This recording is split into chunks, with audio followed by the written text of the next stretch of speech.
buenas tardes. Arranca una nueva semana. Acá estamos con toda la información acompañándote. Bueno, vamos a arrancar, por supuesto, con lo que han sido las consecuencias, la información que surgió a partir de los allanamientos a las distintas propiedades de Cristina Fernández de Kirchner. Terminaron los allanamientos, pero no terminó el escándalo. En principio, en Calafate se encontraron dentro de la famosa bóveda, entre comillas, porque hay algunos que dicen que lo es, otros que dicen que no es una bóveda. Encontraron carpetas vinculadas con Bonadío, con la ex mujer del fiscal Nisman, la jueza Arroyo Salgado. También carpetas que tenían que ver con la oposición, con Estiuso también, ¿no es cierto? Con Francisco de Narváez. Exactamente. Sí, muy impresionante la documentación que se encontró. Viste que la Argentina sorprende todos los días. Decíamos, un allanamiento tan anunciado, con tanto tiempo de anticipación.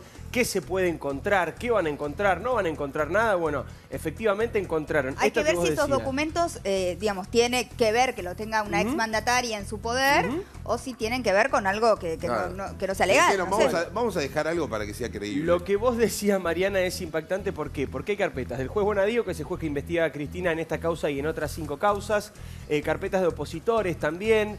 Carpetas donde hay escuchas telefónicas a una empresa multinacional, a la Barrick Gold, que tiene que ver con la minería. Y algunos otros objetos muy llamativos, como por ejemplo, documentos históricos originales. Por ejemplo, una carta de San Martín manuscrita a O'Higgins. Eso estaba conservado con un papel antihumedad en un marco de vidrio. Un documento que es como una especie de prontuario de Hipólito Yrigoyen, también figuraba dentro de lo que había en la casa, y también un libro de recuerdos de Eva Perón.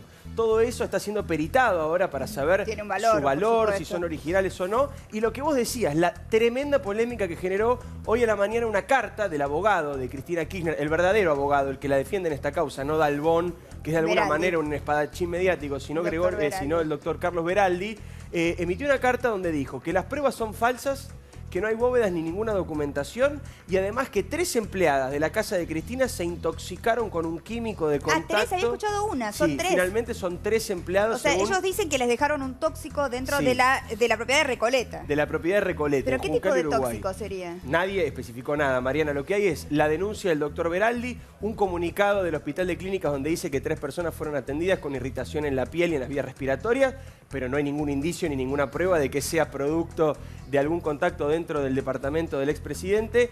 Y salió el jefe de la Policía Federal de la República Argentina, el comisario Roncaglia, a explicar y a decir que no habían utilizado ningún tipo de tóxico, y también aclaró que no se pusieron micrófonos dentro del departamento del exmandataria. Ya estamos en un nivel de delirio en este tema impresionante, pero bueno, los actores involucrados son importantes. Jefe de la Federal, el expresidente de la Nación, su abogado, diciendo todo esto, hay que mencionarlo. Ahora, las dos cosas son un delirio, ¿no? Luego de allanamientos tan preanunciados, que justamente haya un material tan sensible en la casa de una expresidenta que estaba súper alertada de que la justicia quería ingresar en sus casas, y por otro lado también esta acusación de, entre comillas, el ántrax en lo que era una bóveda, un placar, un vestidor. Todo es raro, ¿no? Que justamente una de esas carpetas sea del juez Bonadío. Sí, pero hay que analizar ahora. Hay que ver qué dice. Tiene que ver qué tiene Es todo raro, la verdad. Pero uno no deja de sorprenderse. Esto pero no es la primera vez, Mariana, lo hemos mencionado en el programa. Allanaron las cajas de Florencia, había $5 millones en efectivo que no podía justificar. Decís, ¿cómo puede ser? Y bueno, pero estaban y nadie desmintió que fueran de ella. Digo, no es la primera vez. Todavía no conocemos de parte de la justicia los verdaderos resultados, digamos. Todos estos son trascendidos, son las cosas que más o menos periodísticos. Exacto, pero supongo yo que después de tantas horas sí habrán tomado algún tipo de prueba de lo que iban a buscar, que tenía que ver más con el espacio. Pero hay mucha gente que en Argentina es una cuestión de fe, aunque lo confirmen y lo recontra confirmen, seguirán pensando, no, esto mirá, están puestas, las tiraron. Cualquier otro podía pensar, el que piensa al revés.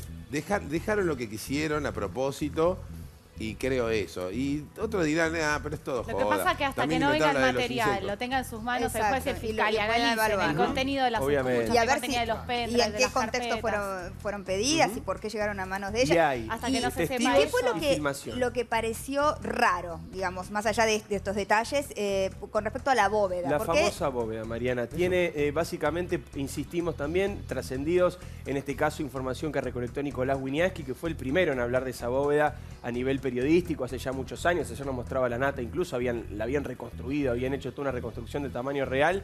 Lo que según trascendió es que ese cuarto especial que había en la parte de abajo, en la planta subsuelo que tiene la casa, misma planta donde, por ejemplo, Cristina tiene una especie de gimnasio hogareño para hacer actividad física. En esa misma planta hay una puerta a la cual se ingresa a un espacio de 2,85 metros por 80 centímetros, que es un rectángulo, que no tiene ventanas, que no tiene salidas en ningún lado, solamente unos estantes, y que según le contaban a Nicolás Wieniawski, esa información que él dio, las paredes eran muy duras, eran paredes muy difíciles de romper, muy difíciles de perforar. Muchas veces lo que estaban haciendo para analizar las paredes, además del escáner, era perforar con una mecha de las famosas herramientas que tiene cualquiera y meter por allí un cable con una cámara en la punta, similar a lo que podría ser un endoscopio, para intentar ver qué hay adentro de las paredes. Les costaba muchísimo esa pared, y también, según le contaban a Wieniawski, habría algún indicio de que en algún momento pudo haber habido una puerta blindada, que es lo que Nicolás había denunciado junto con Anata en el año 2013. Eso fue lo que descubrió la justicia. También va a ser analizado, es parte de todas las 94 cajas de documentación que se llevó. 2 camionetas llenas, ¿no? Sí, que se llevó la justicia de El Calafate. Y Mariana, te agrego algo, perdón Diego, esta carta del abogado de Cristina, de Carlos Beraldi, hay un elemento central, más allá de lo que destacó Diego, que es que dijo que no pudieron garantizar la cadena de custodia de todo el material que incautaron en los allanamientos. Y atención con estas irregularidades que estás denunciando el abogado Carlos Beraldi, porque más allá de sean verdad o no, apuntan también a la nulidad de los allanamientos, ¿no? Claro. Lo que dicen ellos es que les podrían, que es la hipótesis que están tratando de dejar trascender los kirchneristas, haber plantado cosas porque ellos no pudieron estar presentes para controlar cuando entraban y se llevaban las cosas, y alguien les puso un micrófono, le puso una prueba que no era. Que la justicia y Bonadío habrá tomado las precauciones necesarias con respecto a los testigos. Para que puedan garantizar que el procedimiento se hizo como correspondía. Son 3 instancias. El propio acta de allanamiento, que eso por supuesto debe realizarse por protocolo en cualquiera. Dicen las fuentes de la justicia, habrá que ver si esto después es cierto o no, que se hicieron con una puntillosidad y una minuciosidad inédita, ¿no? Que cada cajón que se abría, cada centímetro que se registraba, se anotaba. Habrá que ver, están esos registros. Punto número 1, si se quiere el más básico, el más elemental, el registro, el acta del allanamiento. El segundo punto son los testigos. En el caso de Río Gallegos, testigos cuestionados por la defensa, que son 2 testigos, eso sí está por código, es necesario que estén esos testigos. También, si uno quiere, puede ser lábil en algún punto ese mecanismo de reaseguro, pero finalmente el más importante, el más incorruptible y el más moderno es la filmación, la cámara de video, que claramente estuvo en todos los allanamientos, y eso es un video que luego, así como se hizo con el caso Nisman, puede ser debidamente analizado por cualquiera de las partes para saber si hubo o no hubo irregularidades en el procedimiento. Una de las empleadas de Calafate dijo que se habían llevado solo chucherías. Chucherías, esa fue la palabra. Pero lo cierto es que estas antigüedades, estas cosas de colección, ¿no? Que evidentemente tienen un valor no solamente histórico, sino económico. Hay muchas cosas, pero por ejemplo el abogado de Cristina lo que dice es, por más que se hayan llevado muchas cosas, estas cosas no tienen que ver con el origen ilícito. Por eso es muy importante el trabajo ahora, digamos, más allá de lo que se pueda saber que agarraron del juez Bonadío y del fiscal Stornelli, de poder ir peritando cada uno de ese material que sacaron de la casa para ver, digamos, con la causa, que es lo importante. Si no tiene que ver, será devuelto. Estamos con Álvaro de la Madrid. Bienvenido, Álvaro. Muchísimas gracias por estar aquí con nosotros, dirigente de la UCR. Aquí tenemos tu último libro. Ahí está, acá lo tenemos. Muchísimas gracias. Ahora me vas a contar un poco de qué se trata. La tiránica banda mafiosa que secuestró a Venezuela, Malandros. Muchísimas gracias. Gracias. Vos fuiste uno de los primeros en denunciar la corrupción acá. ¿Qué pensás que está pasando con esta causa cuando ves los allanamientos, cuando ves los resultados, las declaraciones de ambos lados? ¿Cuál es tu opinión? Bueno, la primera impresión, se imaginarán que no es de sorpresa, porque uno todo esto lo denunció en un momento que era muy difícil en Argentina, en el 2007, que no acompañaba a la sociedad porque estaba embelesada con todo lo que el kirchnerismo le decía. Nadie se animaba a soplarle ni a estornudarle a Kirchner. Y desde esa época ya lejana del tiempo decíamos que los Kirchner habían organizado el gobierno para delinquir. Era muy difícil explicarlo porque la gente nos decía que exagerábamos. Esto superaba, y hoy se ve, superaba al Macondo, a Gabriel García Márquez, al realismo mágico. Y nos decían de todo, pero nosotros teníamos la tranquilidad de conciencia y de espíritu que estábamos diciendo la verdad, pero que además estábamos haciendo un trabajo que costó mucho en la vida de todos quienes denunciamos, que estábamos haciendo un trabajo de prevención para que todo ese pasado de Santa Cruz no se transformara en lo que iba a ser el futuro de la Argentina, ¿no? Yo me lo tomé con mucha responsabilidad. Hice denuncias penales, las primeras denuncias que tenían que ver con el apoderamiento de lo público, el inicio de todo esto, cómo arrebataron tierras fiscales para que no las tenían, porque no tenían bienes en Calafate, cómo sobre esas tierras construyeron hoteles para lavar dinero, y hoy se ve, y para justificar una declaración jurada que no la podían explicar, pero utilizaban todo esto para darle una apariencia lícita, ¿no? Hubo un año en el que fue todo más gordo, los números, los bolsos, o sea, porque se apunta mucho que muere Kirchner y ahí hay como un parate y dices, ¿y ahora qué hacemos? Pero el año más corrupto del ciclo Kirchner, ¿cuál fue? El año, digamos, que se empezó a notar, porque, a ver, hay que decir esto. Voy a la pregunta concreta, pero hago una breve introducción. Todo esto que está pasando no habla solamente mal de la justicia, habla mal también de nosotros como sociedad, ¿sí? Algo nos viene pasando a los argentinos como sociedad desde Anillaco hasta el Calafate. Ese es un tema que lo tenemos que ver y lo tenemos que tener en cuenta, ¿sí?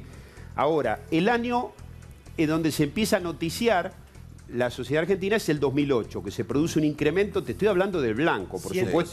158, ahí te recuerda, Diego, 158% en un año el incremento patrimonial. Y tenía que ver con esa vieja denuncia que hice yo, porque habían comprado un terreno fiscal, escuchen lo que le voy a decir, en 136.000 pesos, en un plan de facilidades de 12 cuotas, con un préstamo del Banco de Santa Cruz. Es decir, todos los resortes del Estado a disposición de la operatoria, y lo vendieron a los pocos meses, lo revendieron, mejor dicho, al Grupo B, a Cencosud, en $2.400.000. A una multinacional chilena. Claro. ¿Qué le quiero señalar? Ese dinero tendría que haber quedado para el Estado de esa venta de esa tierra pública. En un pase de manos se generaron ese negocio. ¿Cómo lo hacían? Porque acá había un mecanismo, ¿sí?, de recaudación de dinero. Creaban empresas para robar, hacían obras para robar, ¿sí? Obras que no se terminaban, que se hacían mal y que se debían hacer nuevamente. Ahora, varias veces. ¿Hubo una diferencia entre lo que fue la recaudación, vamos a ponerlo entre comillas, todo esto por supuesto se está investigando, en el gobierno de Kirchner y luego con Cristina? Porque hay quienes dicen, no, esto pasaba con Néstor. Después con Cristina un poco pasó a su pesar, o ella no tuvo la misma injerencia en el mecanismo que él. ¿Vos qué opinión tenés con respecto a eso? No hubo ninguna diferencia. La única diferencia es que Cristina ya no tuvo ningún elemento para hacerse la distraída, para hacerse la que no sabía, porque se tuvo que poner a cargo de esa cuestión que indudablemente cuando vivía Kirchner lo manejaba Kirchner. Y hubo un tiempo ahí, un interregno en el fallecimiento de Kirchner, que muchos se quisieron, bueno, mexicanear dinero, porque, a ver, uno lo ha explicado en el tiempo, aquí hubo miles de centenos, cadenas de testaferros y testaferros de testaferros. Es decir, había organigramas de testaferros. Discúlpame, porque, viste, Bonadío, el viernes, a última hora, cuelga en el Centro de Información Judicial de la Corte Suprema un resumen, un informe de todo lo que es la causa de los cuadernos. Y cuando explica y delimita temporalmente los delitos que él investiga en esta causa, donde pone a Cristina Kirchner como jefa de la asociación ilícita, lo circunscribe temporalmente entre 2008 y 2015. Pero hay muchos arrepentidos de esta causa, como por ejemplo Uberti o Wagner, que señalan que los delitos empezaron antes. De hecho, los cuadernos empiezan a hablar desde 2004, 2005. Y vos estás también describiendo un sistema de corrupción que es mucho antes de 2008. ¿Qué pensás de esto de que Bonadío haya dejado afuera todos esos años anteriores? Llama la atención, llamó la atención de hecho en el mundo judicial eso. Llama la atención y no conozco las razones en profundidad. Lo que sí te digo es que esto empezó desde el primer día, desde el minuto 1, y hoy vemos que este era un gobierno. Yo escribí un libro que se llamaba El Pingüino Emperador en el 2009 y decía que el kirchnerismo cometía un delito por día. Me decían, pero ¿cómo vas a decir esa cosa? Me quedé corto, ¿sí? me quedé corto. Es decir, lo que ha pasado en estos años es que el tratamiento de los temas de la corrupción se han hecho como si fueran inconexos, como si fueran fotografía. Hoy hablemos de la Rosadita, qué barbaridad. Hoy hablemos del convento, qué barbaridad. Hablemos de Centeno, qué barbaridad. Esto ha sido secuencial, ¿sí? Ha sido organizado en el tiempo y de alguna manera hoy lo vemos trágicamente. Pero como uno lo denunció tanto y esto ya lo sabe, uno está como adelantado y la preocupación, que debiera ser la preocupación de todos, es cómo seguimos para adelante con todo esto que nos pasó. Porque sobraron bolsos, pero faltó república. No pudimos investigar nada. Y yo les pregunto esto. ¿Y dónde está la plata? ¿No? ¿Y dónde está la plata? Pero imaginémonos esto, vamos a hacer un ejercicio que es así. Imaginémonos que no aparecía el video de la Rosadita, que López, no sabemos por qué motivo, no cometía ese bizarro error a la noche, incomprensible, pero para mí tiene que ver con la impunidad con que se manejaban y el estar acostumbrado a hacer cualquier cosa, que sucedió eso. Y que Centeno no hubiese anotado. La pregunta que yo les hago a ustedes... Eso Centeno no se hubiera separado. Claro. ¿Eso significaba que no hubo corrupción en la Argentina? No, Es decir, y voy a otro tema. Hablamos durante todo este tiempo de la necesidad de la ley de arrepentidos. Yo estoy de acuerdo, son institutos muy importantes que sirven, que fortalecen las investigaciones, la ley de extinción de dominio y demás. Pero tenemos que plantear otra cosa. Si queremos tratar el tema en profundidad y con seriedad, tenemos que empezar a hablar también de la imprescriptibilidad de los delitos de corrupción. ¿Sí? No nos tenemos que olvidar de ese tema porque me parece que es el punto central. Miren, la extinción de dominio... ¿Vos creés que el juicio oral puede llegar este mismo año? No lo sé, sería aventurarme porque no conozco en profundidad la causa como para saber eso. Pero en el 2016, a principios del 2016, yo hice una denuncia contra el expresidente, lo hemos hablado con Diego en otros programas y demás, por asociación ilícita, lavado de dinero, contrabando y narcotráfico. El libro que hacía referencia... Es una de las primeras denuncias sobre el tráfico. Claro. Hay alguna también de Carrió que y introducía la cuestión del narcotráfico. Y de Venezuela, que están los cuadernos de Centeno. Ese libro, Malandros... el de ahora, nuevo. Explica un viaje que yo hice a Venezuela, invitado por la oposición.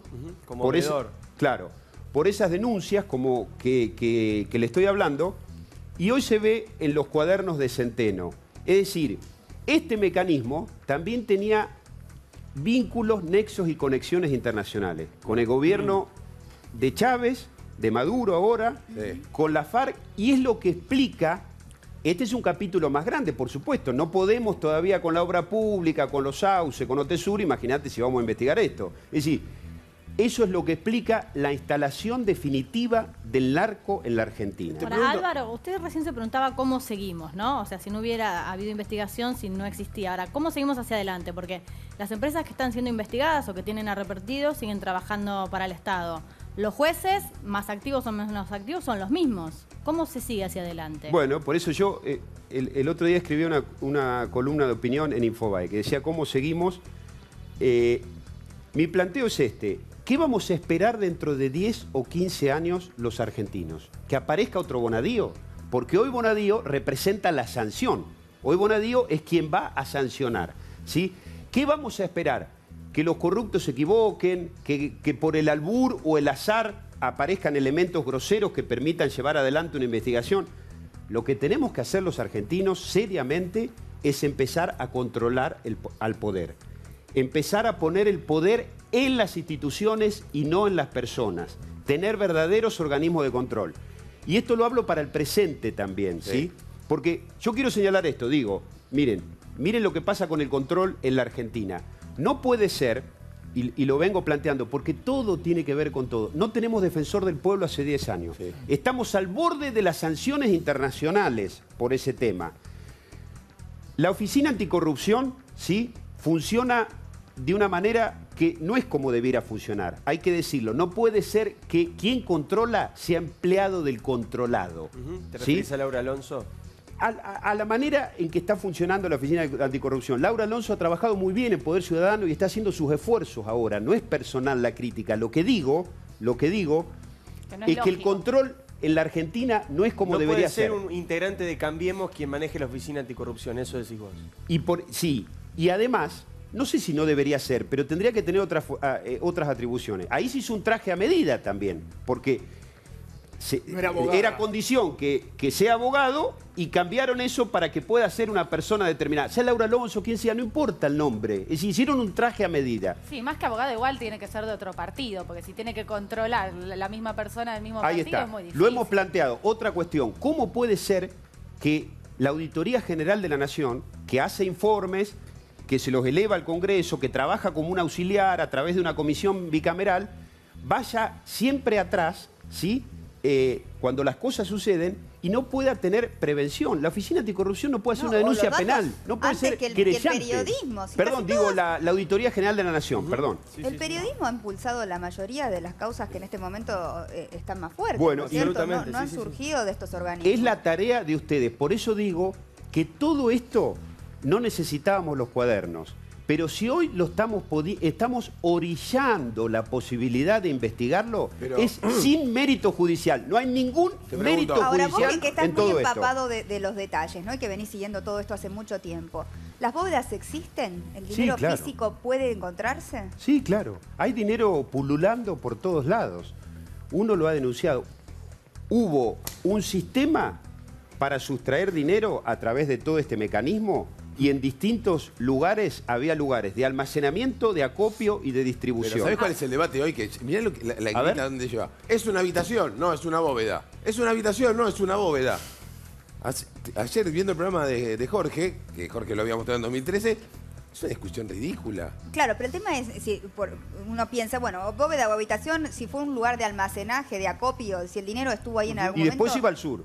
Después iba al sur, está en las propiedades, está en cuentas afuera, volvió a ingresar lavándose el dinero. Eso es lo más importante, digamos, más allá de la bóveda sí, la bóveda no, las imágenes que estamos viendo recién de la supuesta bóveda o denunciada bóveda en la inmobiliaria, las bóvedas también en la casa de Lázaro Báez, después transformadas en vinoteca. Claro, porque el tener una bóveda es raro, digamos, para nosotros es raro, pero no es un delito, como tampoco es un delito tener una caja fuerte en tu casa, digamos, cada uno guarda lo que quiere. Lo importante es qué se guardó ahí y qué origen tenía lo que se guardaba ahí. Eso es lo que tiene que investigar la justicia. De todas maneras, ¿por qué sí es importante en este punto? Porque si vos tenés a varios testigos diciendo, había una habitación en el subsuelo de más o menos estas medidas donde se guardaban bolsos, y vos vas y está la habitación, es un dato importante y sobre todo diferente a si no está esa habitación o si tiene otra medida o si la morfología impide que se hubiese guardado dinero o no ahí. Obviamente dinero no había otras cosas. Por ejemplo,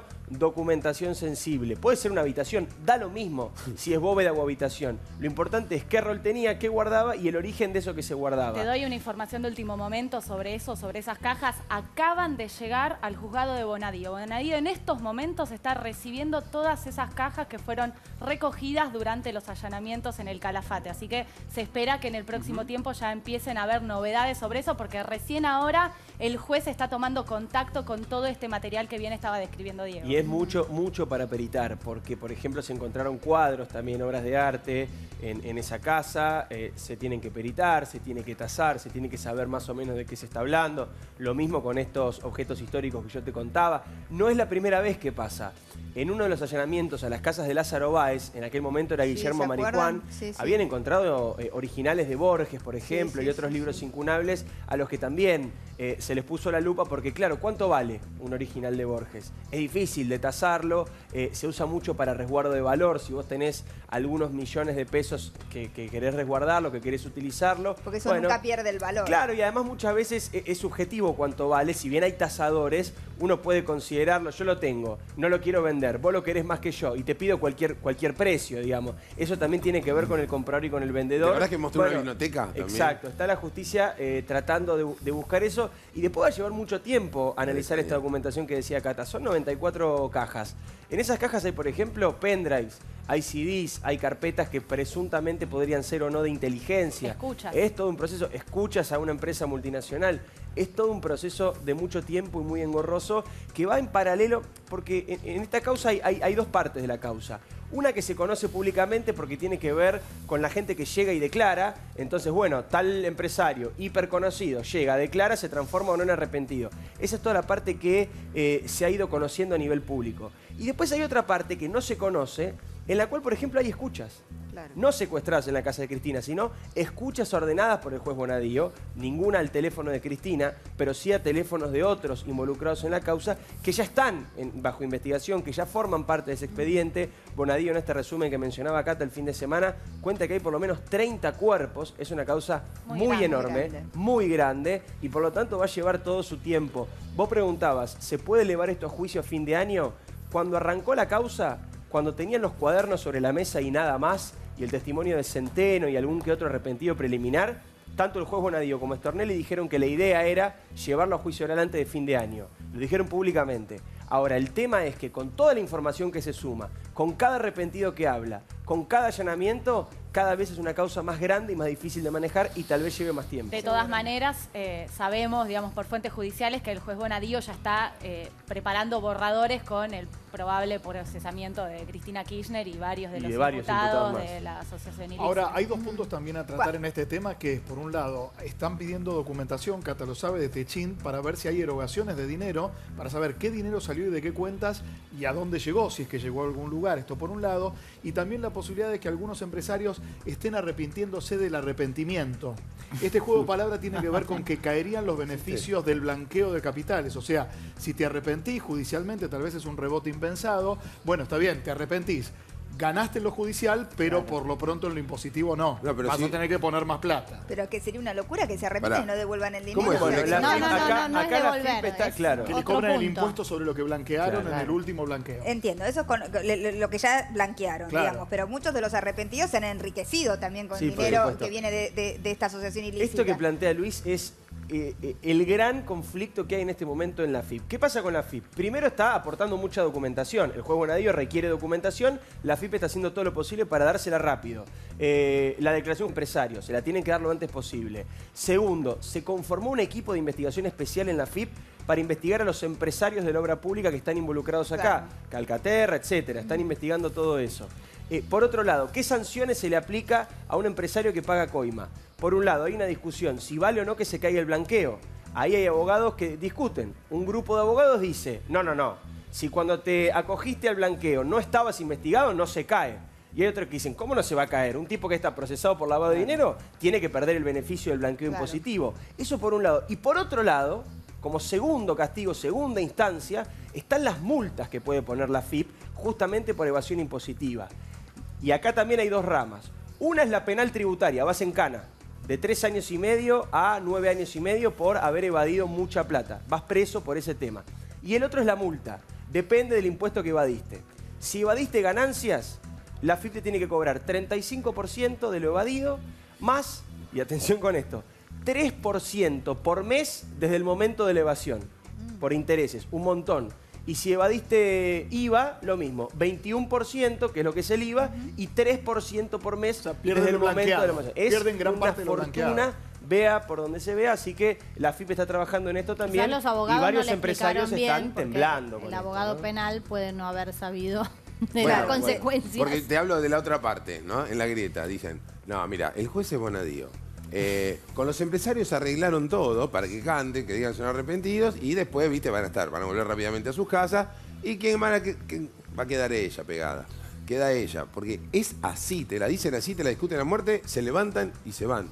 Y eras amigo bueno, desde pero hace ¿quién te 15 dice años. eso? ¿Qué te A lo mí me dice pasó. un vecino en la calle o alguien que está informado? Porque No, se lo lo que sí llama la atención que varios analistas y periodistas prestigiosos como Hugo Alconadamón estaban y abogados con acceso al expediente que defienden a los arrepentidos estaban diciendo ¿cómo puede ser esto que le preguntábamos a Álvaro de la Madrid? ¿Cómo puede ser que Bonadío esté hablando de que esto solamente pasó de 2008 a 2015? Claro. Si hay un montón de declaraciones de arrepentidos que hablan de otros periodos temporales. ¿Por qué? Sí, ahí Circunscribe a ese periodo de tiempo la asociación No ilícita. solo Bonadío, Y hay que marcar Lo que estas explica cosas, lo que porque más explican allá, en digamos, de la culpabilidad o no, que creo que hay bastantes pruebas en los cuadernos, sobre todo en las declaraciones de los arrepentidos, pero más allá de eso, hay algo importante que decía Paulo Oliveto acá la otra vez.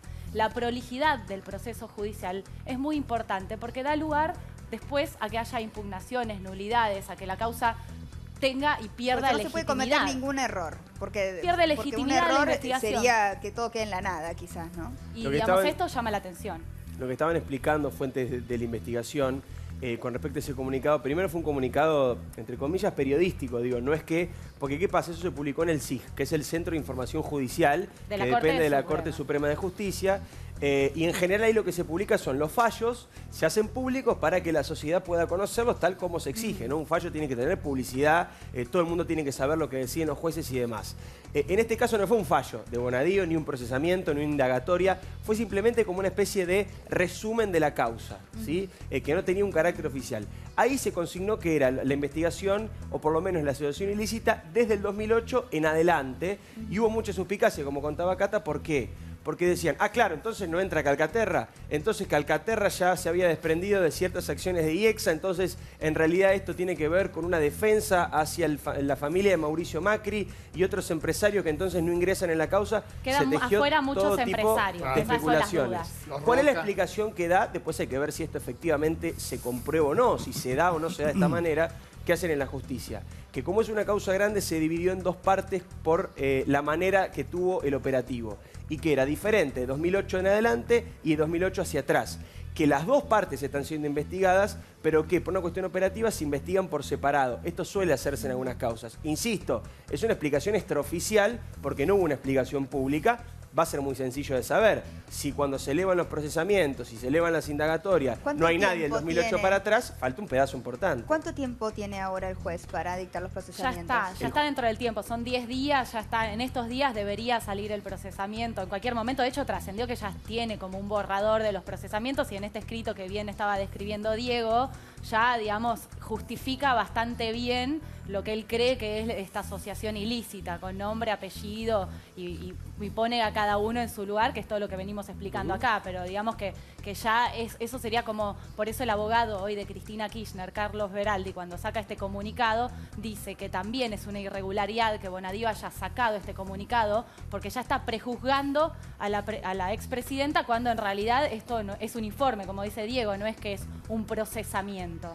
Dos cosas con respecto al procesamiento. Los plazos en el código son ordenatorios. Son 10 días desde la indagatoria, pero después los jueces hacen lo que quieren. Recordá, por ejemplo, cuando la Nata apodó Tortuga al juez Casanelo, fue porque desde que indagó a Fariña y a El Áscar hasta que los procesó pasó un año. Claro. Imagínate, y el código dice 10 días.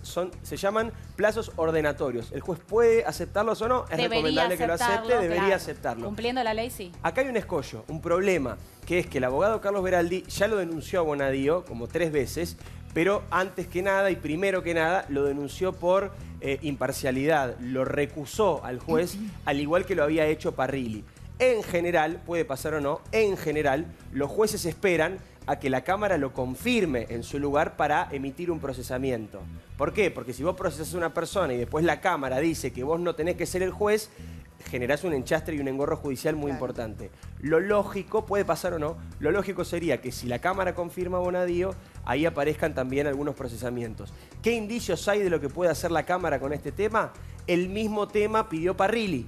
Parrilli, que también está imputado, en su momento lo recusó por los mismos motivos a Bonadío. Enemistad manifiesta, las otras causas, la persecución política y demás. Sí, es la estrategia legal de defensa de todo. Y la Cámara ya dijo, Parrilli no tiene razón, Bonadío tiene que seguir siendo juez. Por lo tanto, intuye Bonadío que ante el pedido de Cristina va a hacer lo mismo. Lo van a firmar. Pero ¿qué pasa? Como contaba Cata, Carlos Beraldi fue un paso más allá.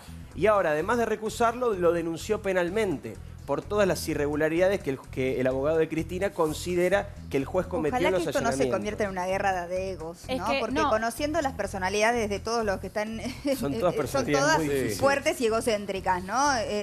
Ni hablar, empezando por la expresidenta y el juez Bonadío, que todo el mundo dice tiene una personalidad importante. Y bueno, digo, entra también en juego todo esto, ¿no? Hay una guerra de Cristina y Bonadío muy grande, pero también, digamos, esto que contaba Diego de estos recursos que tiene el kirchnerismo a través de Carlos Beraldi, el abogado, hay que estar atentos porque más allá de que la Cámara lo viene confirmando a Bonadío como juez, que siga investigando esta causa y todo. Sí, puede haber algún elemento que sirva para dictar la nulidad. Claro, que sean prolijos, pero por otro lado va a seguir apelando. Es muy probable que esto siga subiendo en instancias judiciales. Sí. Probablemente apunten a llegar a la Corte Suprema. Lo que llama la atención de la estrategia legal en este punto punto de recusar a Bonadío es que el juez Beraldi ya lo recusó en las otras 5 causas a Bonadío con los mismos argumentos.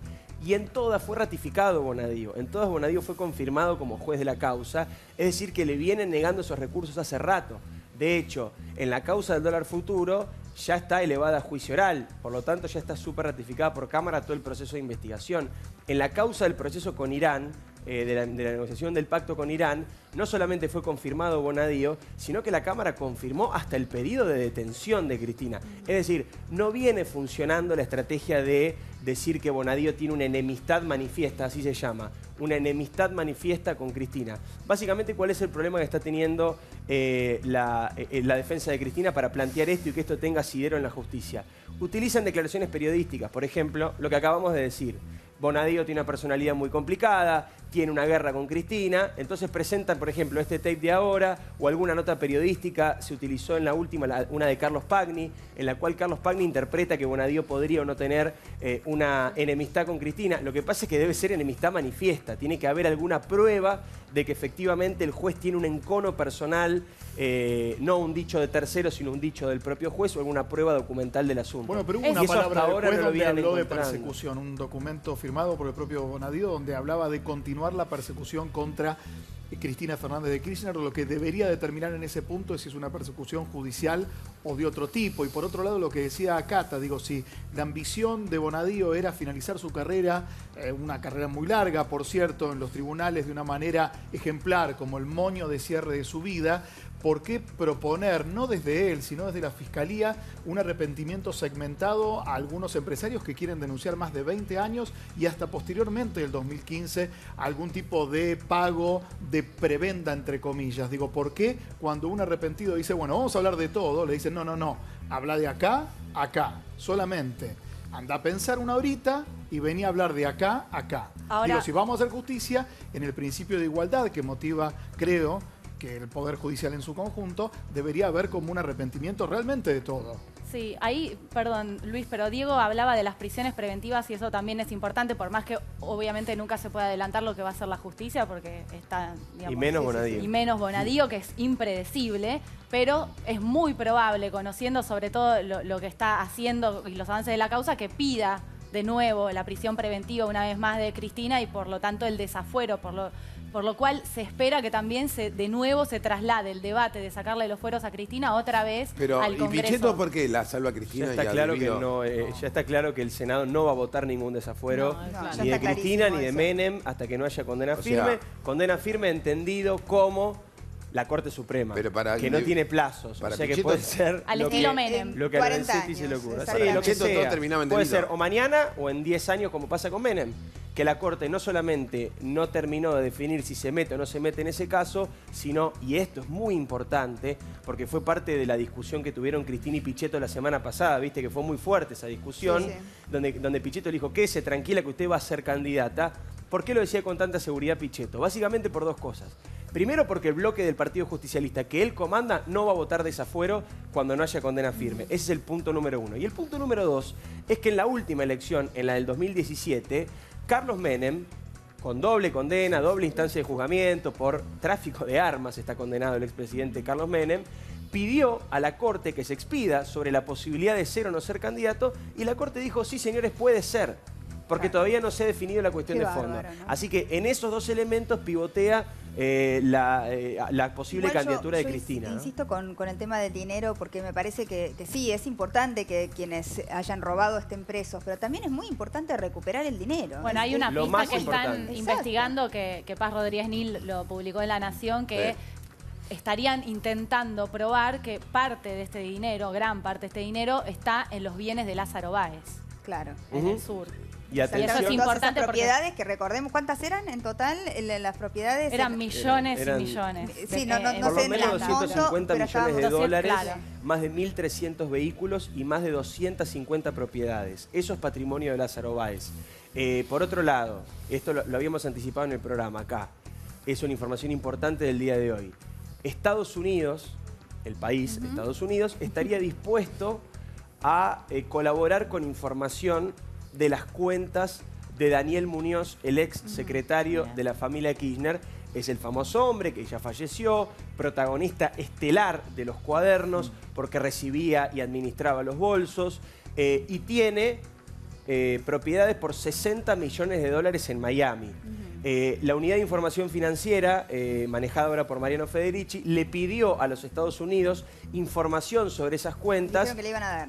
¿Por qué? Hasta ahora no se la habían podido dar porque vos tenés que tratar de encontrar, cuando hay una cooperación internacional, vos lo que tenés que lograr es que probar que ese dinero viene de un delito que también existe en el Código Penal del otro país. Que sea delito para ambos. Exactamente, para ambos países. El lavado de dinero es delito para ambos países. Por lo tanto, como ahora se está investigando lavado de dinero, le pidieron información a los Estados Unidos. Estados Unidos aparentemente aceptó en brindar esa información y el objetivo final de la unidad de información financiera es repatriar esos 60 millones de dólares y recuperarlos, como decías vos, como parte del dinero de la corrupción. Diego, ahora, es poco al lado de lo que se está investigando. De pronto, pero... Álvaro, también y un poco para abrir el debate entre todos, ¿no? Cuando mucha gente no cree en esto o escucha y dice, no, es mentira, no robaron nada, digo, la gente simpatizante, obviamente, del kirchnerismo, ¿qué le respondes vos o cuál es tu reflexión al respecto?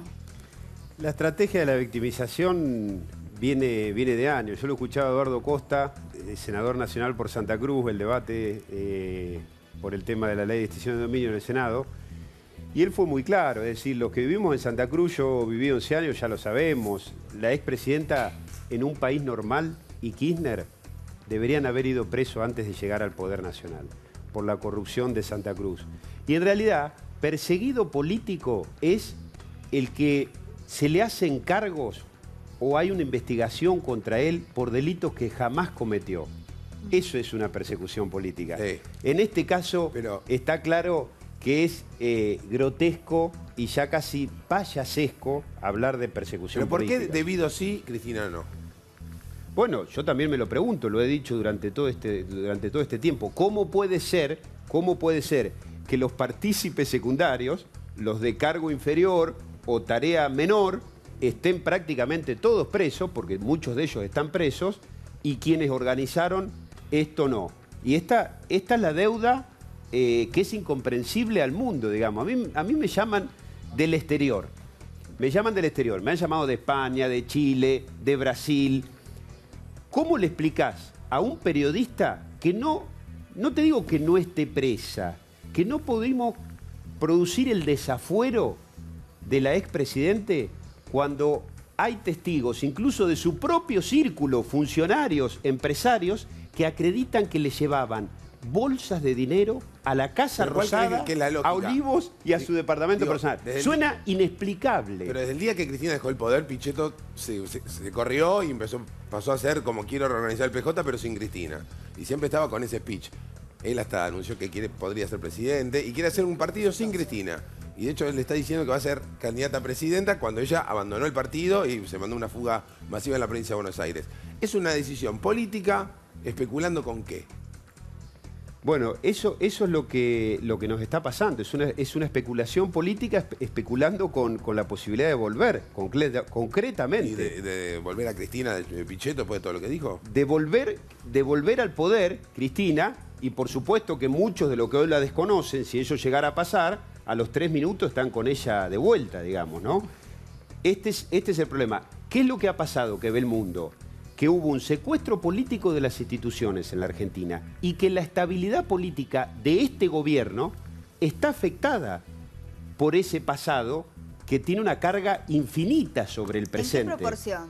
¿En qué proporción? Porque acá parecería ser que es el problema es la economía o el problema es la corrupción y lo que pasó con el gobierno anterior. Y la verdad es que son dos problemas, pero son distintos. Son distintos, ¿Pero en qué están relacionados? Pero digo, a la mirada del mundo afuera, es muy difícil que vengan inversiones en este contexto, ¿sí? No porque les preocupe que se están llevando adelante las investigaciones, eso lo ven bien. Al mundo vamos a entrar de la mano de la transparencia, convirtiéndonos en un país normal donde las instituciones funcionen. Lo que ven ellos como peligroso es que la expresidente sigue midiendo 30 puntos y eso tiene una explicación, porque también yo decía, esto habla mal de la sociedad argentina y nos tenemos que hacer y mal cargo. del gobierno de Macri. Claro, pero si no, ya no se me sabía daría que los 30 Kirchner robaban y en el 2011 Cristina ganó con el 54% de los votos. Sigue siendo determinante porque cada vez que algo trastabilla, cada vez más seguidamente en lo económico, se habla como que la causa vuelve en retrospectiva, que la causa siempre es Cristina. Digo, hay 2 años y medio donde por lo menos 5 economistas y para nada kirchneristas, sino, digo, desde Spert hasta pasando, qué sé yo, por, bueno, Cristian Buteler y tantos más, dicen que hace 2 años y medio económicamente se hacen las cosas mal. Es una estrategia política, Melconian, echarle el fardo, Melconian también, que es de las líneas propias del macrismo. Digo, si ante cada inconveniente, la falta de ingresos de inversiones, la culpa es el cuco de Cristina, me parece que tampoco es un gesto de evolución hacia adelante. Desde la política del propio Cambiemos, ¿no? No, yo creo que como se dijo acá, el problema económico existe, el gobierno tiene responsabilidad y por supuesto que tiene culpas, no hay que hablar de culpa, un concepto religioso, es decir, tiene responsabilidad, no ha hecho las cosas bien. Yo con el tema de la corrupción planteé esto y lo planteé judicialmente, no como una idea, se lo planteé al juez Martínez Di Giorgi en esa denuncia que hablábamos con Diego. Yo decía que había que concentrar la investigación para investigar la corrupción de estos años. ¿Por qué? Porque la disparidad de jueces, de causas y toda esta saga, por supuesto, porque esto no se puede solucionar en un día. No llueve la cuestión y todo se soluciona rápido. Sí, igual esto lo denunciaron ustedes, pero Carrió, digo, en el esto, 2003 y la justicia lo partió, digamos, y lo dividió en distintos juzgados y justamente no vio toda la película completa a propósito. Y siguen siendo los mismos jueces, que era un poco lo que te decía Carmela. Pero por eso digo, ante programa. una situación excepcional, como hoy está claro que fue la que se vivió durante estos últimos años, la respuesta institucional también tiene que ser excepcional. Por eso que yo planteé, quería terminar la idea, que se creara una comisión donde se pudiera institucionalmente recibir y recolectar toda la prueba, no para suplir a la justicia, más de la corrupción, claro, sino para ordenarlo y llevar a la justicia y que se haga una investigación ordenada. No esperar a los arrepentidos que aparecieron por azar o por albur, como decía Maquiavelo, ¿no? ¿Crees que también deberían preocuparse un poco, digamos, si quieren hablar de saneamiento de las instituciones, de que la justicia sea creíble, que tengamos instituciones para que vengan las inversiones, también de que estos jueces sean controlados de verdad? Porque este gobierno que se llenó la boca hablando de transparencia en el Consejo de la Magistratura, hasta ahora todos los jueces que durante el kirchnerismo perdonaron la corrupción fueron zafando. De hecho, esto despertó el enojo de la propia Carrió con su mismo partido, que dijo cómo puede ser que hayan perdonado a un juez, que es el juez Ariel Lijo, hizo la denuncia en Comodoro Pi finalmente, porque el Consejo de la Magistratura, con mayoría oficialista de Cambiemos, lo perdonaron. Entonces, ¿cómo creerle también a este gobierno que quieren un saneamiento institucional y no, en todo caso, quizás tener más controlado y también tener la justicia un poco a su favor? Porque siguen siendo los mismos jueces y a los jueces no lo sacaron. De hecho, cuando fueron, no sé, los jueces que perdonaron a Cristóbal López y habían firmado ese fallo para que salga liberado, a ninguno de ellos los castigaron, a ninguno de ellos los destituyeron. Fueron trasladados, premiados. Entonces, digamos, la pregunta es, les aceptó la renuncia, como el caso de Yarvide. Claro. Que no... Bueno, nosotros lo planteamos en la campaña, con Martín Lustó, con Carla Carrizo, planteamos que la justicia debe ser auditada. Y esto que nos ha pasado... Pero no pasa hasta ahora. Pero esto que nos ha pasado muestra de que es así. No puede ser que los jueces tengan causas durante tantos años sin investigar, no sepamos el estado de avance, qué hicieron, cuál ha sido la eficacia o la eficiencia de esas investigaciones, porque no es solo mejorar el Consejo de la Magistratura para que quite o remueva a un juez que no está haciendo las cosas bien, porque vuelvo a insistir con la idea anterior, eso es la sanción.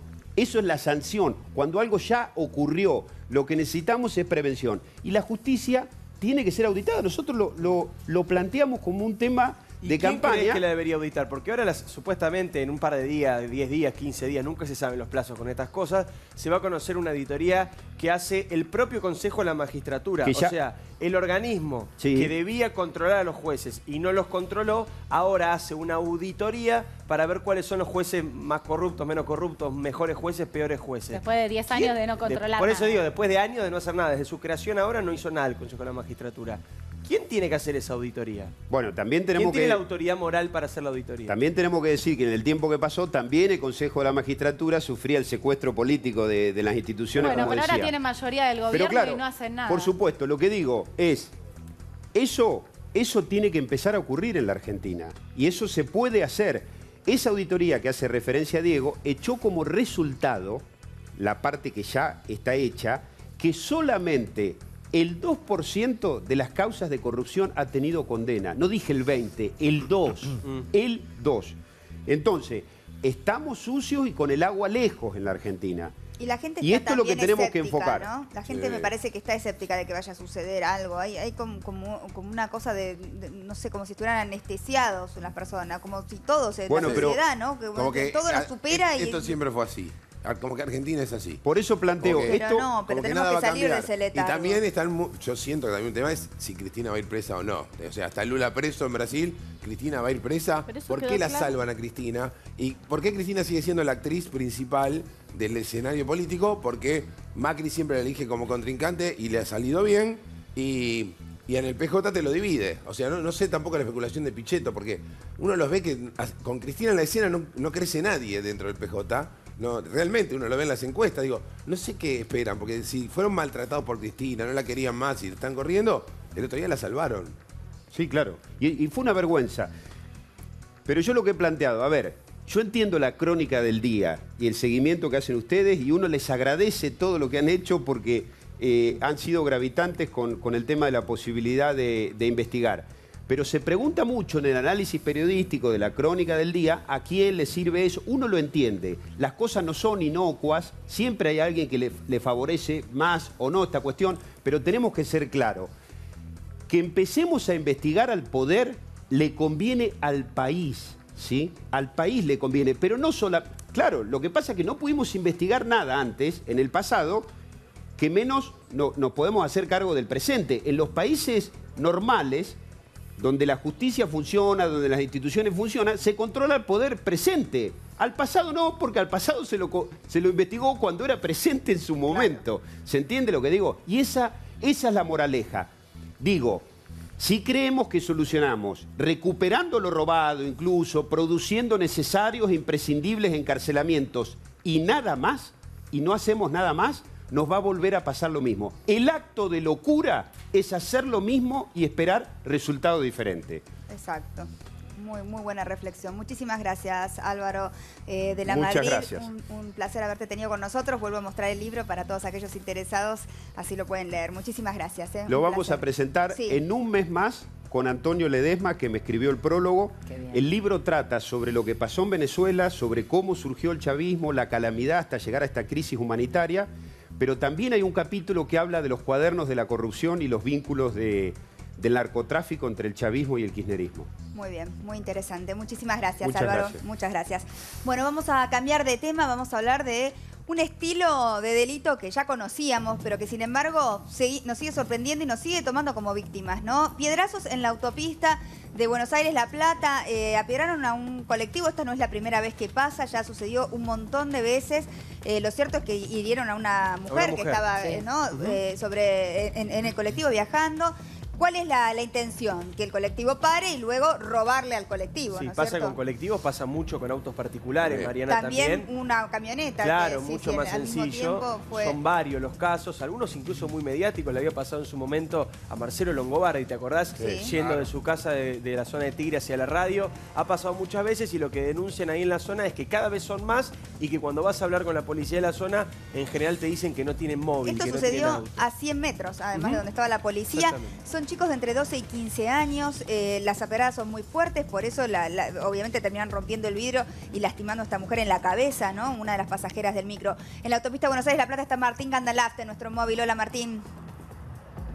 ¿Qué tal, Mariana? Buenas tardes. Atención, muchísima atención con esto que vamos a contar y que ya venían relatando ustedes, que tiene que ver con un modus operandi que, si bien no es nuevo, cada vez se ve más, cada vez se denuncian más casos en distintas autopistas, no solo del conurbano bonaerense, como en este caso en la autopista Buenos Aires-La Plata, sino también en autopistas de la ciudad de Buenos Aires. Y tiene distintas modalidades, Mariana, pero en todos los casos pasa lo mismo. Uno va con el auto por la autopista, tranquilo, a una velocidad normal y recibe un impacto.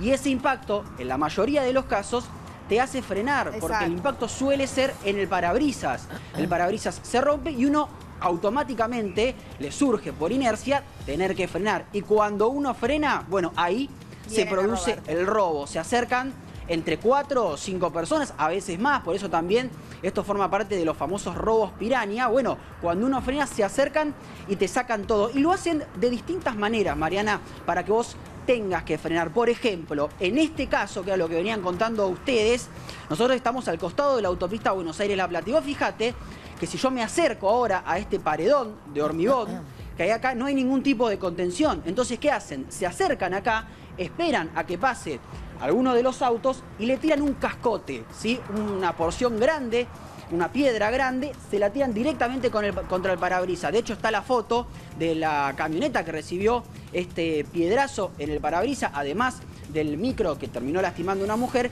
Y obviamente, cuando uno ve esa foto, te das cuenta que tenés que frenar sí o sí, no hay ninguna posibilidad de que sigas manejando. Esa es una de las metodologías, acercarse hasta el paredón y tirar la piedra contra el auto. Pero hay otras, por ejemplo, que tiene que ver con los puentes. Mira, nosotros tenemos un puente que está acá cerca. Claro, los puentes se había tomado una medida, ¿no? Sí, claro, se después cerraron. de que murió un pasajero. Bueno, claro, justamente eso iba a decir yo. La medida la vemos ahí, que es enrejar el puente. Pero ¿qué pasa? No sé si se llega a ver desde acá, pero la reja está rota. Si el alambrado está roto. Entonces, ¿qué hacen? Desde ahí, o tiran una piedra, la dejan caer, pues, cosa de que pegue directamente en el parabrisas, o, por ejemplo, escuchen esto, agarran un hilo, una tanza, y le atan, por ejemplo, un anillo o una piedra un poco más chiquita que no llega a ser un cascote. La dejan bajar y uno, claro, de noche no lo ve. Cuando pasa, el auto impacta de lleno contra el anillo o contra esta piedrita y el vidrio se astilla. Seguramente Aparte, no llega a romperse el vidrio, pero al astillarse tienes que frenar. Por más que uno sepa que esta es una modalidad de robo, lo cierto es que te asustás y parás instintivamente. Es un reflejo. Hay que tratar de luchar contra el reflejo y seguir por lo menos unos kilómetros. Por eso estamos acá comunicándolo, contándolo, para que estés atento, para que si te pasa, como sea, sigas manejando, ¿no? Porque la verdad es que aparte sucede a veces en horas de la madrugada, a la noche, ¿no? En situaciones en donde estás muy vulnerable. Ni hablar del Generalmente riesgo de sucede a la noche. Claro. Perdón, Martín, no, pero digo, el riesgo de que la piedra le impacte al conductor. Además, y lo que lastime termine siendo un a accidente una de las velocidad, proporciones. claro, donde perder el control puede ser letal también. Accidente entre comillas, ¿no? Porque es algo Bien, provocado. Inclusive, Sí. claro, inclusive solamente esto, el otro modus operandi también, que era lo que mencionaba Diego, que le pasó a Marcelo Longobardi, es que dejan cascotes, piedras grandes en la autopista, generalmente de madrugada, donde se ve menos caudal de tránsito. Entonces uno, cuando viene manejando, siente el impacto, pierde el control del auto y automáticamente tiene que frenar. En esa oportunidad, Marcelo Longobardi contaba que no frenó porque el auto le resistió unas 3 o 4 cuadras más y por eso pudo zafar de que lo roben. Pero la idea es esa, que te rompa el auto y que vos absolutamente tengas que frenar. Con la peligrosidad de que al poner una piedra en la autopista, podés perder el control, podés volcar y te podés matar tranquilamente. Esto no pasa solamente en la autopista, Lo que pasa es que estos son los casos obviamente más graves, pero en la calle todo el tiempo. Claro, lo que pasa es que en la autopista te vas tiran más la rápido. piedra al auto. En la autopista hay mucha velocidad, entonces Claro. la verdad que las posibilidades de tragedia son altísimas. Son Bueno, pero en altísimas. España- Está con nosotros Gustavo Carabajal, que lo quiero presentar, discúlpenme. ¿Cómo estás, Gustavo? Bienvenido, periodista del diario La Nación y que siempre está empapado de todos los temas estos policiales. ¿Qué tan común es esto y cuántos micros ya fueron afectados? Digamos, vamos a tomar el ejemplo del colectivo. Sabemos que a los particulares les pasa igual que a los colectivos, pero todavía sorprende más porque siendo un colectivo algo tan grande, ¿no es cierto? Como que realmente puede ser un ¿Entre accidente cuántos iban a de robar, proporciones. Además, ¿cuánto pensaban robar? Exacto. Es más común de lo que pensamos. Bien lo decía Martín, cambió la modalidad porque se tomaron, vos decías, Martín, que se tomaron medidas para evitar que arrojen pedradas desde los puentes. Sí. Una de las medidas fue con la que contrarrestaron esto los delincuentes fue cortar la valla, como decía Martín Candelazo del móvil. Pero en ese lugar específicamente, los chicos saltan el vallado y esperan abajo de los puentes. Claro. Ya no esperan arriba, están Claro, esperando hacen más abajo. rápido. Exactamente. Así que hay que tener, desde acá avisamos que tengan mucho cuidado con el tema de los puentes. Cuando van por atravesar o cruzar abajo de algún puente, puede ser que estén agazapados ahí algunos delincuentes. Los lugares más críticos son los de la bajada de 32, donde termina ese kilómetro 55 de la Buenos Aires-La Plata.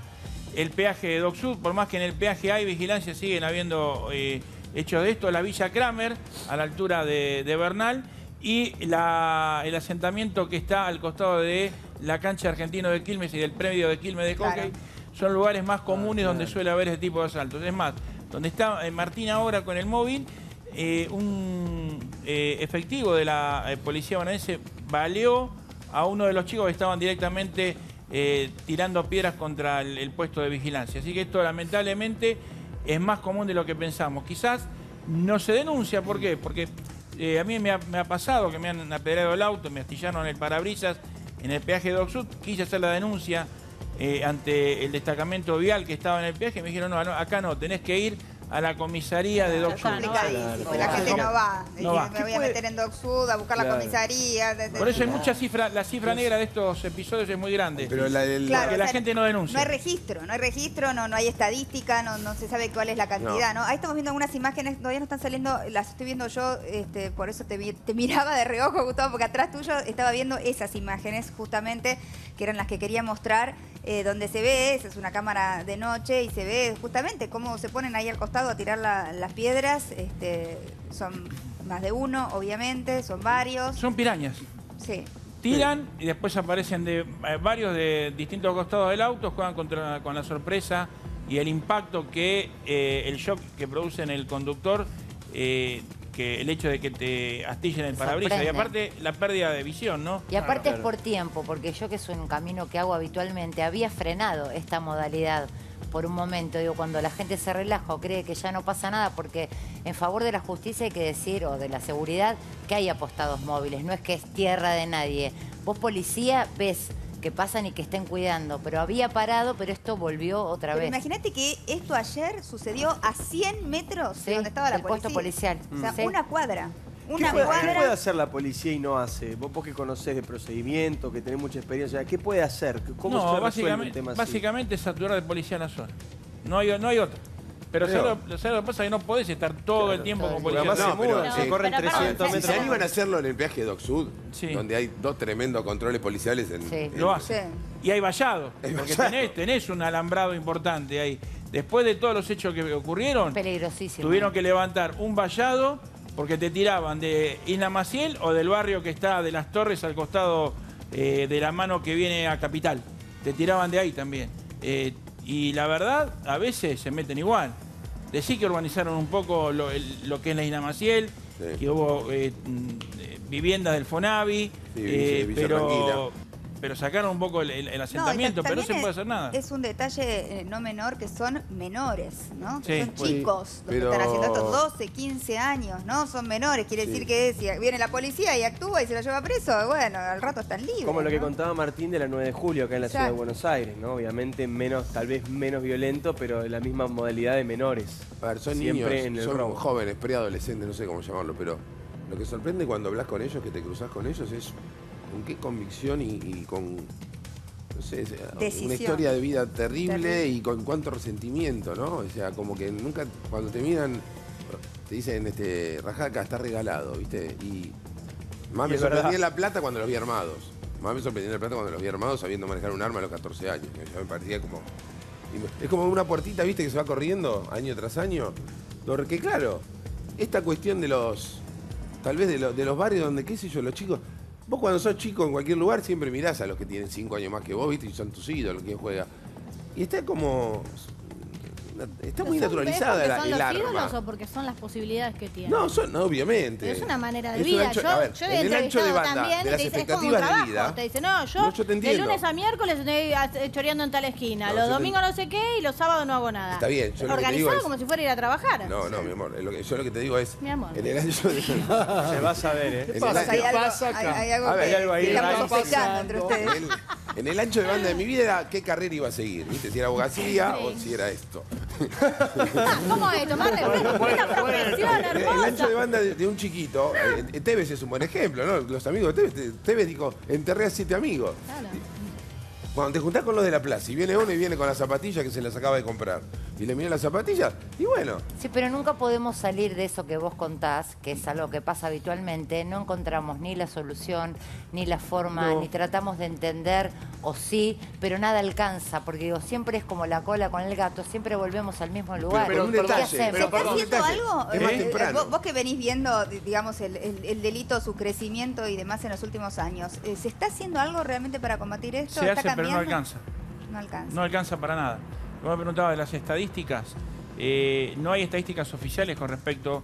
Si hablas con los responsables de seguridad de la autopista, te dicen que bajó la cantidad de hechos. En realidad lo que ocurre es que no hay denuncia, claro, y la denuncia se hace a través de redes sociales. Hay una entidad que es la Comisión Nacional de Víctimas en el Transporte que recopila todas las denuncias que sube la gente a redes sociales sobre episodios como el que le ocurrió a esta mujer ayer en la autopista. Hablan de 200 ataques por día en las autopistas del casco urbano. Hechos como este, estamos hablando. Si son autopistas, ¿no? Si uno está pagando el peaje, ¿no debería exigirse que haya una seguridad de parte de quienes están del propio administrando? La concesionaria paga un servicio adicional de policía. Pues se supone que vos viajás para pagás para que esté bien la autopista y para que, entre otras cosas, no te pase nada. Y es carísimo. Es un peaje simbólico. Es bastante caro el peaje. Cada vez más caro. Hay un servicio adicional que paga la concesionaria de la autopista. ¿Recuerden el homicidio de Lourdes, la mujer policía que mató? Bueno, ella trabajaba haciendo adicionales arriba de la autopista del oeste. Y decime, ¿esto qué es? Y entonces acá hay un hecho. Cuando se requiere más personal, la concesionaria paga ese servicio adicional. Lo que ocurre acá es que si bajó el delito, han logrado contener algunos delitos, pero hay otros que siguen subiendo. ¿Y sabés por qué aparte no bajan ni nos sentimos más seguros? Porque no se ataca de raíz el problema. Acá pensar que el problema de la seguridad es solamente una cuestión que tiene que ver con ver más azules en la calle, estás equivocado. Esos chicos que decía Carmela, que describías vos, que son menores, tienen que estar en otro lado, no asaltando. No, absolutamente de acuerdo. Bueno, pero ese es un tema que sabemos que no va a ser de un día para el otro. Perdóname, pero que sea pesimista no va a cambiar. Yo digo, no va a cambiar o no se va a ver el cambio ahora, pero ¿se está haciendo algo para el cambio? Esa es la pregunta, ¿no es cierto? Porque yo entiendo que esto no va a cambiar de un día para el otro. Se hace. Pero no alcanza. ¿No alcanza aún? No alcanza. Martín, perdóname, me llamaste, contame. Sí, Mariana, porque quería comentar algunas cosas con respecto a lo que estaban diciendo. Primero, mostrarte lo que vos decías. Tenemos a menos de 100 metros un puesto policial. Digo, este fue el lugar del ataque y miren dónde está la policía. Menos de 100 metros, estamos a 20, 30 metros de un destacamento policial. A los que hicieron esto no les importó absolutamente nada. Y les quiero comentar algo que nos sucedió minutos antes de salir al aire. Nosotros ya estábamos preparados acá para hacer la salida y pasaron muy cerca nuestro un grupo de chicos que no tenía más de 15, 16 años que cruzaron la autopista caminando, ¿sí? Y aprovecharon el momento que nosotros estábamos acá para insultarnos, para decirnos que éramos unos botones, que los estábamos botoneando por estar contando lo que estaban haciendo. ¿Por qué cuento esto? Porque lo hicieron a 50 metros donde está la policía. No les importó absolutamente nada. Cruzaron la autopista agrediéndonos verbalmente a nosotros. Cuando llegaron al otro lado, fueron dos motos de la policía bonaerense, fueron a conversar con ellos y obviamente nos decían los policías, ¿qué puedo hacer? Son menores, tienen 15 años, no puedo hacer absolutamente nada. Siguieron, los dejaron por supuesto, y a los 10 minutos volvieron a cruzar y volvieron a insultarnos. Nada más que esta vez lo hicieron por encima del puente. Y luego se perdieron en este barrio que tenemos nosotros acá a nuestra derecha, que esto también es importante, digo, el lugar donde lo hacen, fíjense que hay árboles, que hay vegetación, lo que decía Gustavo de abajo del puente, que hay pasto crecido, tienen dónde esconderse, exactamente, por eso eligen también estas zonas. Sí, pero igualmente digo también, para agarrar la pata que dijo recién Gustavo, digo, hay un camino por el que iniciar la institucionalización de los chicos que realmente no están asistidos por nadie, a veces no tienen familia.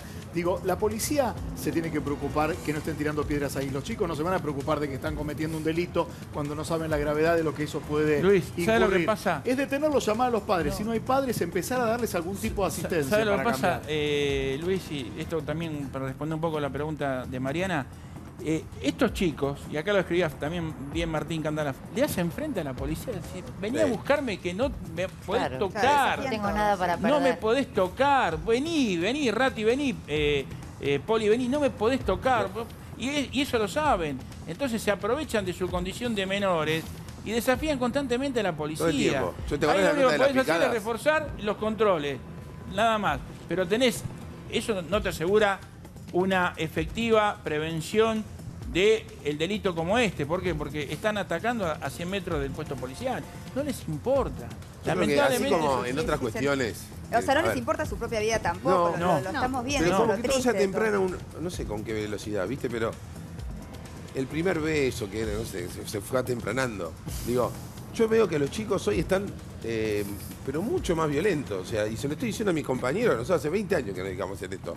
Y de ver y digo, ¿vos viste cómo están los pibes? ¿Con qué cara te miran? Que en ningún momento bajan la guardia. Y el de 16 ahora está más suavecito porque ya, digamos, algún golpe de la vida tuvo y viene y se relaciona. Pero los chicos de 14 a mí me sorprende, ¿viste? A veces en los barrios, yo me acordaba la muerte de los dos hinchas de River, Bolita y Pony, ¿te acordás que decían? Era el más joven y el que quería mostrar que era el más sangriento. Yo lo veo a los chicos de 14 que te dicen, yo salgo con arma. Yo chico de 14 con arma, para mí es algo de estos tiempos. No lo recuerdo hace 5 años. No lo recuerdo hace 10 años. Está creciendo muchísimo la violencia, ¿no? Realmente, por eso uno se pregunta qué es lo que se está haciendo. ¿Vos qué podrías describir que ves que se esté haciendo? Lo que más se hace es aumentar la prevención y el patrullaje, pero eso no alcanza. Es lo único. Desde el gobierno, lo único que veo así efectivamente es, y que tienen como solución, meter más patrulleros, comprar más... Porque es lo que muestran ellos también. Es lo que desde el gobierno se quiere mostrar. Pero la verdad, yo te digo algo, a mí me resultó muy fuerte una experiencia que tuve con un operativo en la Villa San Petersburgo. La policía cayó a ese lugar a la 1:30, 2 de la mañana. Y me decían que los únicos con los que podían mantener una conversación coherente eran chicos que tenían 8 o 9 años, porque de 10 años para arriba estaban todos ya drogándose a esa hora. Eran todos los fisuras. 8 o 9 años a los que los narcos de la zona contrataban a cambio de tener una gaseosa y un paquete de galletitas para que hagan de soldaditos. Porque ellos mismos saben que los únicos despiertos ahora y con los ojos abiertos para ver si venía la policía son chicos de 8 o 9 años. Entonces, esa es la realidad. Y otra cosa, ¿sabés que el Estado no se puede meter ahí? No se mete.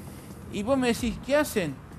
La única solución que le encuentran hoy como paliativo es reforzar con policía. Después, desde el punto de vista social, de contención, de inclusión de los chicos, evitar que chicos como que hicieron esto estén escolarizados o con la familia. Estén estudiando donde tienen que estar, obviamente. No hay nada.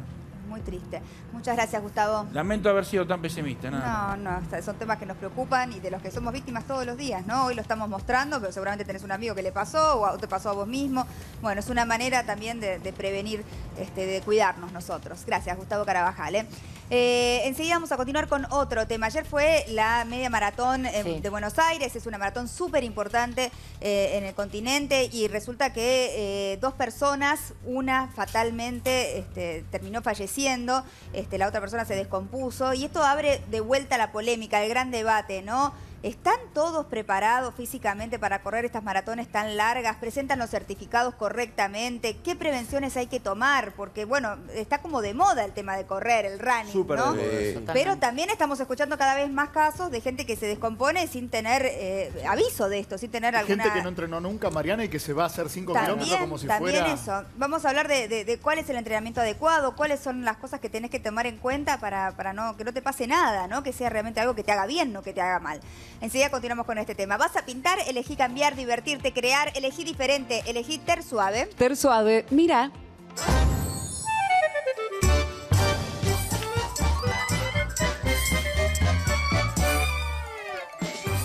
¿Vas a pintar? Elegí diferente. Elegí Tersuave. Muchas gracias, Tersuave, me encanta mi cubo mágico. Bueno, como te decía, este tema lo vamos a estar tratando dentro de un rato.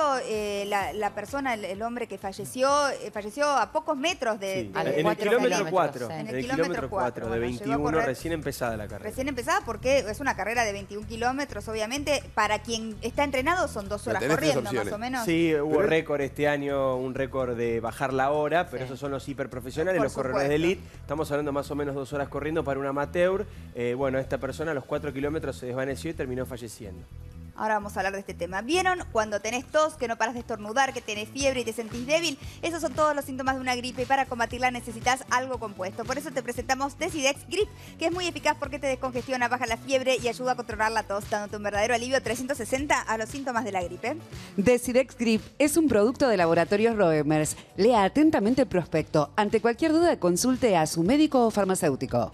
Muchas gracias, Decidex Grip. Muy bien. Enseguida continuamos con el tema de la maratón, que por cierto pasé muy cerca ayer y era una cantidad de gente que es impresionante. ¿Cuándo nació esto, Mariana? Que un día alguien se levantó y dijo a correr todos que se acaba el mundo. Increíble, ¿no? Y da mucha pena que haya terminado con una muerte, sobre todo porque había mucha asistencia médica, cada una cuadra muy bien había... organizado. Sí, estaba bien organizado todo. Bueno, son cosas obviamente que pueden suceder, pero que cada vez se escuchan más seguido. Claro. Por eso es muy importante informarnos bien sobre el tema, ¿eh?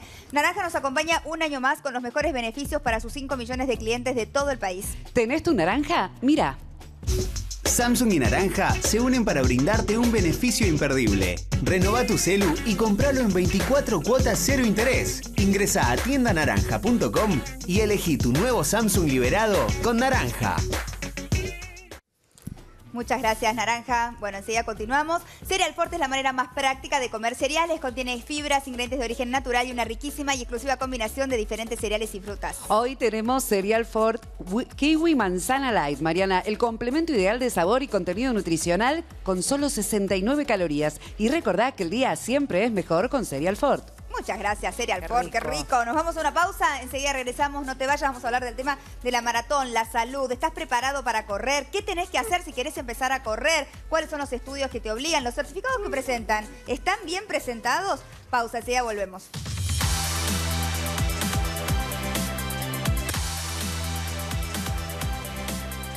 Aquí estamos de vuelta. Bueno, tengo algo para mostrarles que es maravilloso. ¿Probaste el nuevo Exquisita en taza?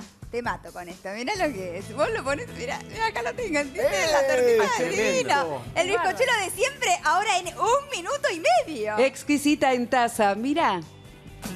¿Probaste el nuevo Exquisita en taza? La forma más simple de preparar tu bizcochuelo de siempre en tan solo 1 minuto y medio en microondas. Exquisita en taza. Rápido, fácil y riquísimo. Próbalos. Está buenísimo. Sí, me encanta. Hubo escenas de zozobra en el corte a ver quién se quedaba con la taza. Me lo quedo yo, me parece. No, voy a compartir. Tenemos. Es una porción grande. Sí. Pero está bueno, 1 minuto y medio. Para vos es un montón, Hoy nos mandaron para probar. Nos mandaron a todos, Mariana, gracias. No, muchísimas gracias a toda la gente de Exquisita. Tenemos en nuestro móvil a Daniel Campomenosi, actor, conductor de Buenos Aires en carrera. Él corre y fomenta todo esto. ¿Cómo estás? Dani, ¿todo bien? Hola, querida, ¿cómo le... ¿Todo bien? ¿Me das una exquisita? Ay, te lo dejo preparado, que hace tantos años que no nos vemos. Escuchame, no te veo desde hace un montón que no nos hemos cruzado. Estás corriendo todo el día. Claro.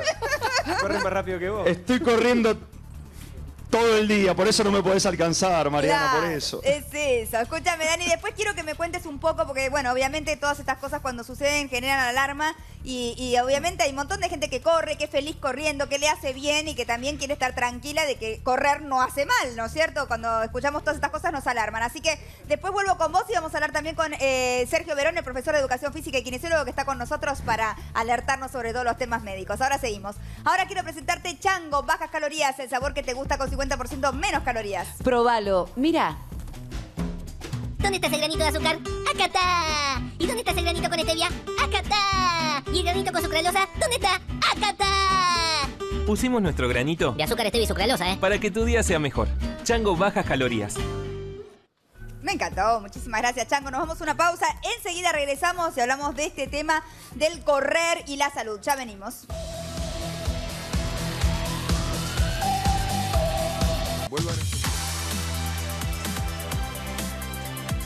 Aquí estamos de vuelta, enseguida vamos con el tema del running, de este deporte, el correr, ¿no es cierto? El footing, no sé, antes le decían de una manera, Sí, el nombre, ahora es running. Footing ¿Qué se quedó les bien. perdió que corren tanto, Mariana? ¿Dónde quieren llegar? Bueno, está muy Mira, de moda, no te metas con los runners. y lo cierto es que, bueno, han sucedido una serie de eventos, muertes en el medio, así como sucede también con el fútbol, lo hemos visto, hubo casos de ¿no? deportistas Como sucede en sin deporte profesionales. también. Pero bueno, la gran pregunta que uno se hace es si toda esta gente que corre tantos kilómetros en maratones tan largas está realmente preparada físicamente y tiene su salud apta para hacerlo, ¿no? Así que vamos a hablar de ese tema en instantes. ¿Ya viste la nueva presentación del conito Jorgito? Ahora viene en un nuevo envase por 6 y por 12 unidades. Es el conito de siempre en una nueva presentación para que puedas disfrutarlo con tu familia o con tus amigos. Todo es exquisito, conitos, bizcochitos, maxi alfajor, Jorgelín, los clásicos Jorgito y las bandejitas para compartir. Si buscas calidad, elegí Jorgito, el nombre del alfajor. Muchísimas gracias, Jorgito. Muy bien. ¿Estás pensando en remodelar la fachada o algún ambiente de tu casa? Olvídate de la pintura. Elegí Revear, un revestimiento texturado que decora y que protege. Revear, mira. ¿Pensás remodelar tu casa? Olvídate de la pintura. Con Revear, tu casa lleva tu estilo. Revestimiento impermeable con color y textura a la vez. Reemplazás revoque fino, enduido y pintura en un solo paso. Revear, textura que decora y protege. Revear, vive en tus paredes.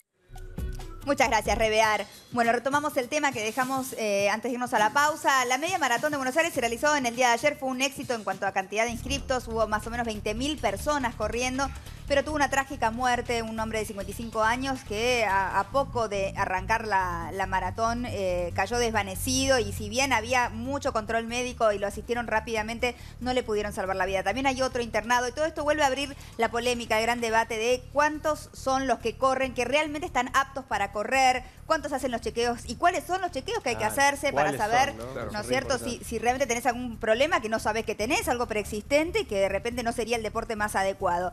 Estamos aquí en el piso con profesor de Educación Física y también kinesiólogo Sergio Verón, para que nos dé su punto de vista. ¿Cómo está, Sergio? Muy bien, muy ¿Todo bien? Mariana, y también está en nuestro móvil Daniel Campomenosi, que es actor, lo conocés, exprepu y conductor de Buenos Aires en Carrera, que es un fanático runner también. Daniel, te pregunto primero a vos, ¿hace cuánto corres y cómo te metiste en esto? Hace más o menos 18 años que corro. Estaba haciendo, recuerdo, sorpresa y media con los Prepu, ahí en Canal 13, y empecé a engordar, tanto que nos alimentaban en nuestros viajes, y yo toda mi vida hice deporte. Entonces empecé a llevarme las zapatillas, el pantalón corto a cada uno de los viajes, empecé a correr, y me empezó a gustar esto de correr, de antes de salir a grabar, salir a trotar, y después lo empecé a encauzar. Empecé con un entrenador y me empezó a gustar tanto que se me convirtió en una sana adición y terminó en un programa de televisión como Buenos Aires en Carrera por el canal de la ciudad. ¿Y qué consejos le darías a quien quiere iniciarse en este deporte o quien ya lo está haciendo? Digamos, ¿cuáles son los recaudos que vos tomás personalmente? Ahora vamos a hablar también con Sergio para que nos indique desde el punto de vista médico, ¿no? Pero ¿qué recaudos tomás vos? Por ejemplo, ¿te haces un chequeo cada tanto? ¿Cuál es el certificado que se presentan en estas maratones? ¿En qué consiste? Exactamente, bueno, el chequeo me lo hago anualmente con mi médico cardiólogo. Todos los años, a principio de año, me hago un test de fuerza. Vos pensás que yo corro alrededor de 30 a 35 carreras al año por estar cubriendo para mi programa, carreras cortas, carreras largas, carreras de montaña, con lo cual tengo que ver bien cómo está mi corazón, cómo está mi cuerpo. Obviamente esto acompañado por un entrenamiento adecuado, que no lo hago yo, lo hace un entrenador que sabe, que se preparó para eso y que me prepara una rutina semanal en la cual yo 4 veces por semana entreno. Y siempre estoy controlado médicamente. Por suerte, ya hace unos años se impuso que hay que presentar los certificados médicos para correr una carrera, además de un deslinde que vos firmás en donde te haces cargo de vos mismo. Claro, ahora, si las personas hacen exactamente el chequeo correspondiente y no se lo firmó un amigo, ya eso corre por cuenta de cada uno. Que corre con la responsabilidad de cada uno. Y digo, ¿se hizo alguna dieta especial también? Porque tenés un desgaste grande, ¿no? Entonces me imagino que además de un entrenador debes tener algún nutricionista. Unos gels tienen que tomar. También tomo geles, pero sí, trato de cuidarme, me cuido en las comidas, tomo consejos a veces de nutricionista, no voy específicamente a uno, pero sí he ordenado mi dieta y la pienso en base a lo que voy a hacer y el desgaste que voy a tener. Porque, por ejemplo, ayer corrí la media maratón y después de ahí a la noche tuve teatro. O sea, fui a hacer función de la reina del pabellón. O sea, tengo que estar realmente bien. Está súper entrenado, claro. ¿Cuánta gente ves cuando vos corres en estas maratones que decís, estos no están tan entrenados, o es la primera vez, o lo hacen como experiencia, y por ahí se meten justo como experiencia en algo que es difícil, ¿no? Es una maratón larga. Sí, a veces lo que nosotros vemos es mucha gente con exceso de peso corriendo. Claro. Con lo cual no está tan bueno. No está tan bueno para tus articulaciones, no está bueno para tu físico. Yo siempre les digo, mejor empiecen caminando. Claro. Empiecen haciendo una dieta adecuada Paso a paso. y a medida que se van sintiendo mejor, un paso a paso. Eso se suele ver. En carreras como esta, que son de 21 kilómetros, la desgracia esta que pasó ayer fue en el kilómetro 5. O sea que no podemos hablar de que fue por el gran esfuerzo, porque estaba recién en el kilómetro 4. Pero todo depende de cómo esté la persona de la antes, carrera. ¿no? Por eso le quiero preguntar a Sergio. Totalmente de cómo... ¿Cómo Sí. llega esa persona? Porque por ahí 4 kilómetros para alguien que no está entrenado puede ser algo difícil. Claro, es fundamental. Existe un riesgo, la intensidad es muy alta. Sobre todo, como vos decís, cuando la persona no está suficientemente entrenado o suficientemente controlado, monitoreado. Acá recién Daniel comentaba de que sí, te exigen un certificado médico. Ahora, vamos a suponer que vos el chequeo médico te lo hiciste... y dura un año el chequeo médico. Te lo hiciste en diciembre del 2017 y corriste este fin de semana. Pasaron una cantidad de meses en la cual vos te podés haber complicado, te podés haber enfermado sin darte cuenta, porque vos podés tener un infarto y no percibirlo. Hasta que vos te vas y te haces un electro y te dicen, el cardiólogo te dice, mirá, vos tuviste un infarto y fue totalmente asintomático. Entonces, ahí es la responsabilidad de cada uno en que si yo tenía que correr este fin de semana, yo tendría que haber ido al médico hace como mucho, como para darle un montón de tiempo, 10 días atrás. ¿Pero el aeróbico no le hace bien al corazón? Hace bien, es una actividad cardiovascular Si tenés el corazón y enfermo, fortalece y favorece la función cardíaca. Se Sí. expande el corazón, ¿no? A El ver, corazón de los que la corren. actividad física, no hay contraindicación, o sea, la actividad física no hace mal. Yo trabajo en un hospital y en una clínica y ahí muere gente. La gente no muere en los gimnasios, por ejemplo, entrenando, ¿entendés? Son casos aislados. Pero esto no implica de que haya que tomar medidas de seguridad en todo aspecto, porque no puedes descuidar nada, no puedes descuidar tampoco la alimentación. Yo nunca seguiría un plan alimentario de un profesor o un entrenador, porque para eso está el nutricionista o el médico. Hay gente que se dedica porque a aparte eso. es el combustible que vos utilizás.